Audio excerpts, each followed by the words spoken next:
অন্তর্বর্তী সরকারের উপদেষ্টা এএফ হাসান আরিফ মারা গেছেন। ইন্না লিল্লাহি ও ইন্না লিল্লাহি রাজিউন। তার বয়স হয়েছিল ৮৩ বছর। হৃদরোগ আক্রান্ত হলে শুক্রবার বিকেল ৩টার সময় তাকে রাজধানীর ল্যাব ৮ হাসপাতালে নেওয়া হয়।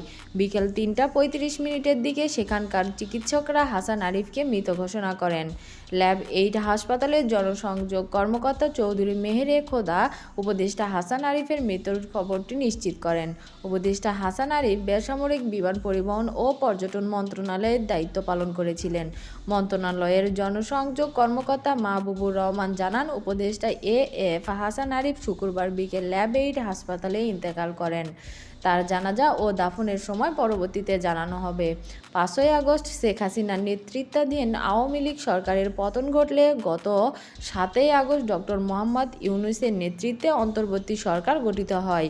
এই সরকারের উপদেষ্টা হিসেবে শপথ নেন এএফ হাসান আরিফ। তখন তাকে স্থানীয় সরকার, পল্লী উন্নয়ন ও সমবায় মন্ত্রণালয়ের এবং ভূমি মন্ত্রণালয়ের দায়িত্ব দেওয়া হয়। পরে তাকে ভূমি এবং বেসামরিক বিমান পরিবহন ও পর্যটন মন্ত্রণালয়ের দায়িত্ব দেওয়া হয়। তিনি বিদেশি বিনিয়োগকারীদের পরামর্শ, নির্মাণ সালিস, বাণিজ্যিক সালিস, অর্থ ব্যাংকিং এবং সিকিউরিটি বিষয়, কর্পোরেটর বাণিজ্যিক ও ট্যাক্সন বিষয়, সাংবিধানিক আইন বিষয়ে, আরবিট্রেশন এবং বিকল্প বিরোধ সমাধানের অন্যান্য পদ্ধতি নিয়ে কাজ করেছিলেন। এএফ হাসান আরিফ ২০০১ থেকে ২০০৫ সালের ২৮শে এপ্রিল পর্যন্ত অ্যাটর্নি জেনারেল হিসেবে দায়িত্ব পালন করেন। এছাড়া ২০০৭-২০০৮ সমবায়ের তত্ত্বাবধায়ক সরকারের আইন, বিচার ও সংসদ বিষয়ক মন্ত্রণালয়ের ভূমি এবং ধর্ম মন্ত্রণালয় বিষয়ক উপদেষ্টা হিসেবে দায়িত্ব পালন করেন।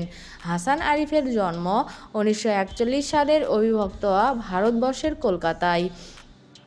কলকাতার সেন্ট জেভিয়ার্স কলেজ থেকে মাধ্যমিক এবং উচ্চ মাধ্যমিক শিক্ষা সম্পন্ন করেন। এরপর স্নাতক এবং এলএলবি ডিগ্রি সম্পন্ন করেন কলকাতার বিশ্ববিদ্যালয় থেকে। কলকাতার হাইকোর্টে ১৯৬৭ সালে আইনজীবী হিসেবে কাজ করেন। এরপর ঢাকায় এসে বাংলাদেশ হাইকোর্টে কাজ শুরু করেন হাসান আরিফ।